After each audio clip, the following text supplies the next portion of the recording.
Vamos conversar ao vivo agora na CNN Brasil com o governador de Minas Gerais, Romeu Zema. Governador, bom dia, obrigado pela entrevista. Bom dia, Colombo, bom dia para quem está nos acompanhando, é um grande prazer estar aí com vocês. Governador, queria abrir nossa conversa falando um pouquinho sobre ICMS, preço dos combustíveis. O senhor deve ter acompanhado. Ontem, o presidente da República, mais uma vez, atribuiu ao ICMS o principal fator pelo reajuste nos preços dos combustíveis. Disse que essa semana deve subir mais uma vez. O Congresso Nacional está discutindo uma mudança na fórmula de cobrança do ICMS. Queria que o senhor nos dissesse, na avaliação do governador de Minas Gerais, qual é o peso que o ICMS tem no reajuste frenético dos preços dos combustíveis aqui no país, governador? Perfeito, Colombo. Em primeiro lugar, é bom salientar que desde o início do meu governo eu tenho cumprido o compromisso de não ampliarmos nenhum imposto de qualquer produto. E vale salientar que o preço do combustível tem subido no mundo todo, infelizmente. O petróleo subiu. Aqui no Brasil, a incerteza política e econômica fez com que o câmbio também disparasse, afetando o preço do combustível. Mas é bom salientar, o ICMS para o Estado é importantíssimo. É como se o governo federal falasse, eu estou dando a minha parte, a parte dele é o anel e a parte do Estado é o dedo ou a mão. Os estados não conseguem operar, se viabilizar sem a receita do ICMS. Se fosse fácil, nós já teríamos resolvido. Eu quero ainda lembrar que nós temos no Brasil um caso atípico no mundo aqui. Uma empresa faz todo o refino do diesel e da gasolina. Não há concorrência. Se nós tivéssemos aqui concorrência, com certeza nós teríamos preços mais baixos.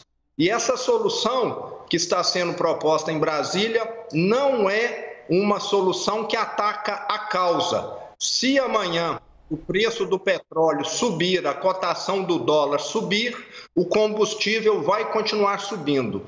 Não é culpa dos estados, mas nós aqui estamos muito preocupados porque sabemos que esse preço alto tem afetado a vida da população e a partir de hoje nós estaremos congelando o ICMS do óleo diesel. Mesmo que o óleo diesel venha a aumentar, nós não vamos estar reajustando o valor que é cobrado, ou seja, o percentual começa a cair a cada aumento que o óleo diesel tiver. Dessa maneira, nós esperamos que o Estado esteja contribuindo para amenizar, mas o problema é muito maior. Nenhum Estado vai conseguir resolver esse problema. É um problema do Brasil e é um problema até do mundo também.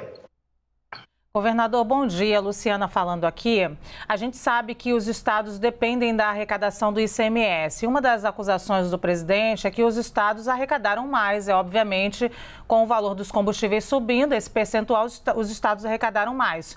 No ano anterior, os estados arrecadaram menos por conta da pandemia. Eu queria saber do senhor como é que está esse balanço? Os estados estão ricos mesmo agora com esse valor do combustível mais alto?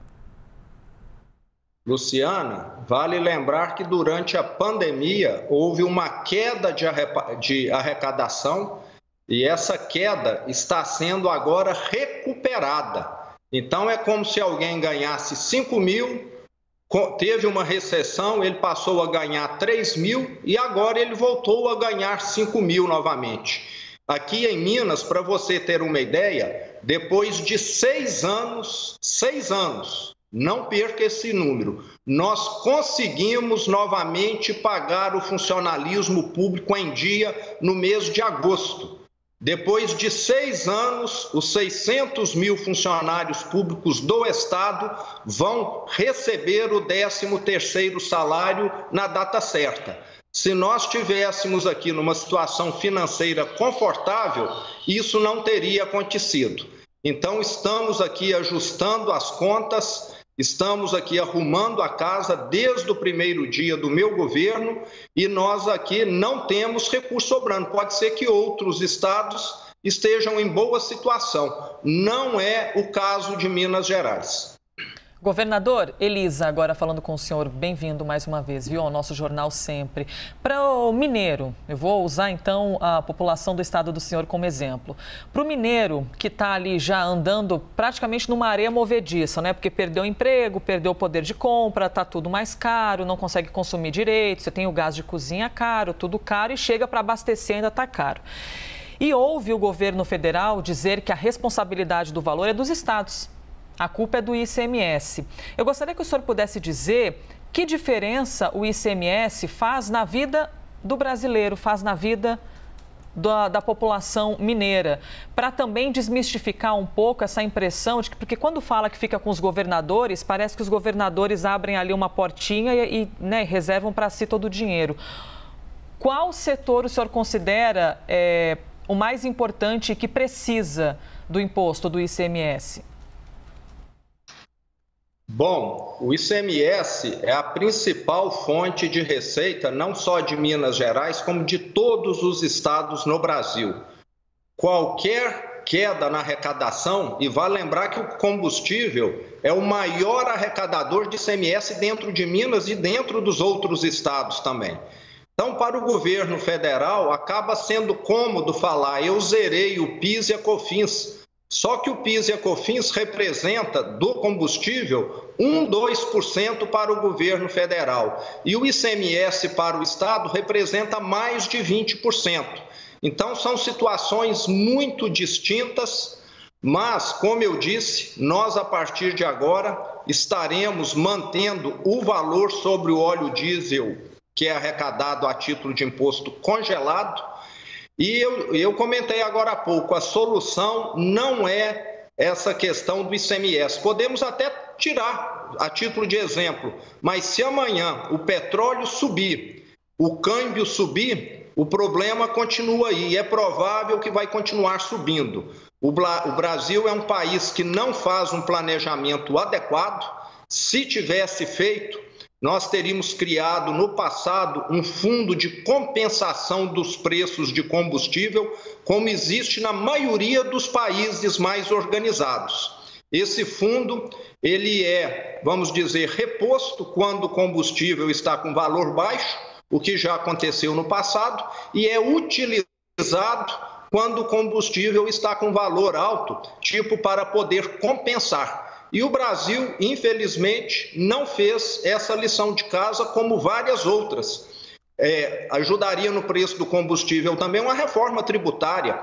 Nós temos hoje um manicômio tributário no Brasil que faz com que muitas vezes se busque combustível mais longe para ele ficar mais barato. Isso só acontece no Brasil.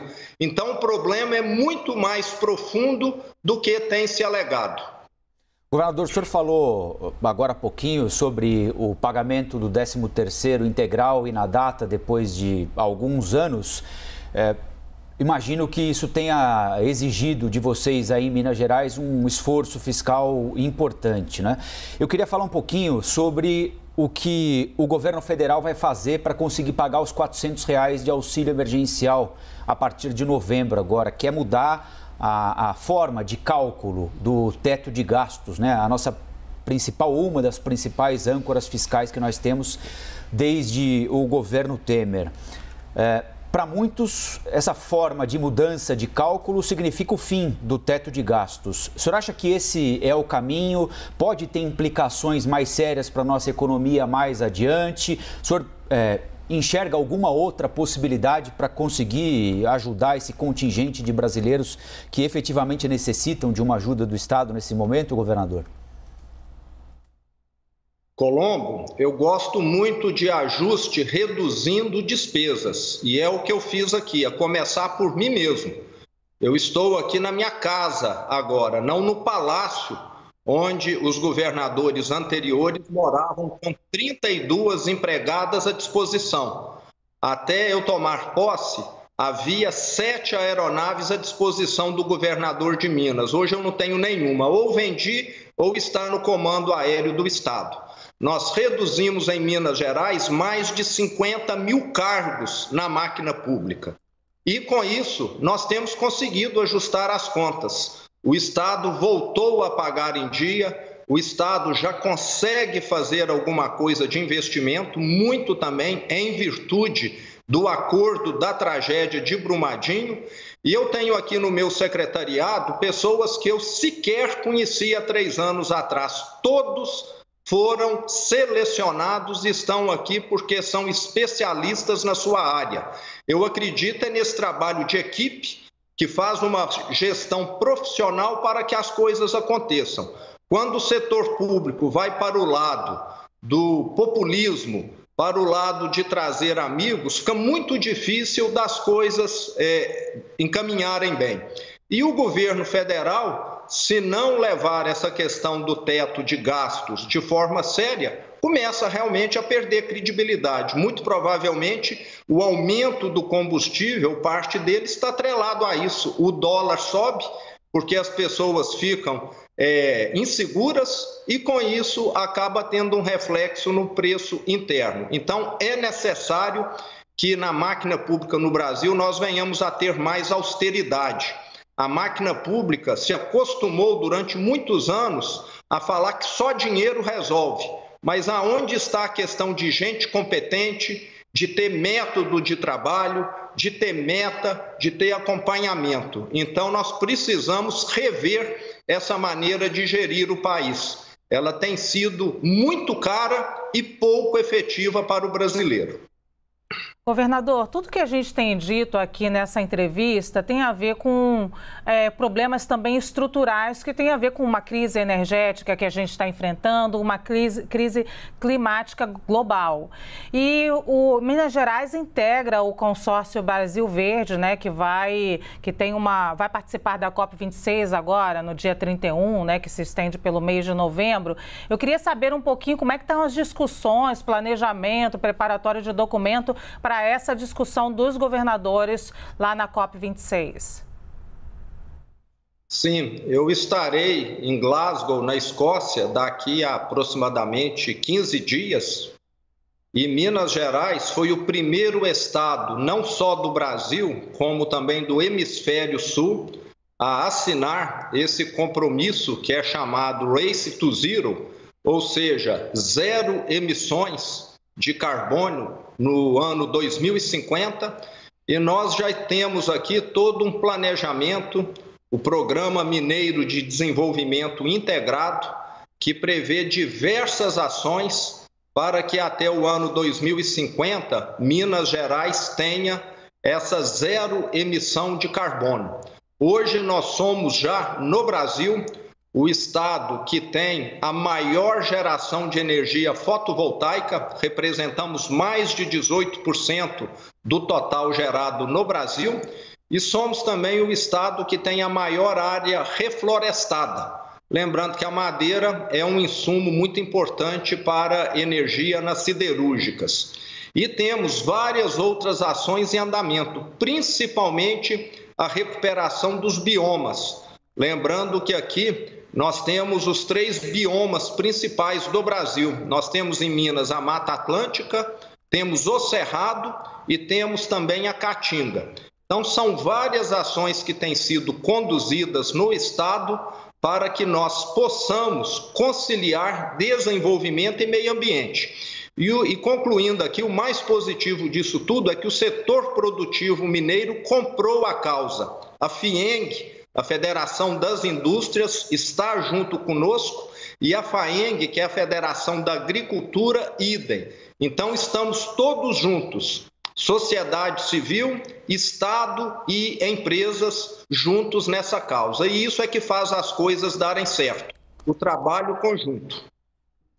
Governador, voltando aqui ao assunto anterior em que nós falamos a respeito do combustível, um tempo atrás, alguns governadores se reuniram e fizeram até uma carta justificando que o ICMS que que não haveria esse protagonismo todo em cima do ICMS, na arrecadação desse tipo de imposto e que a responsabilidade seria de fato do governo federal.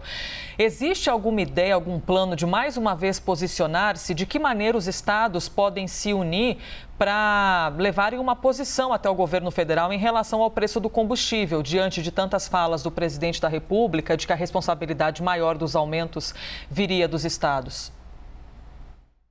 Nós tivemos uma reunião na última quinta-feira, praticamente todos os governadores e o presidente do Senado, Rodrigo Pacheco.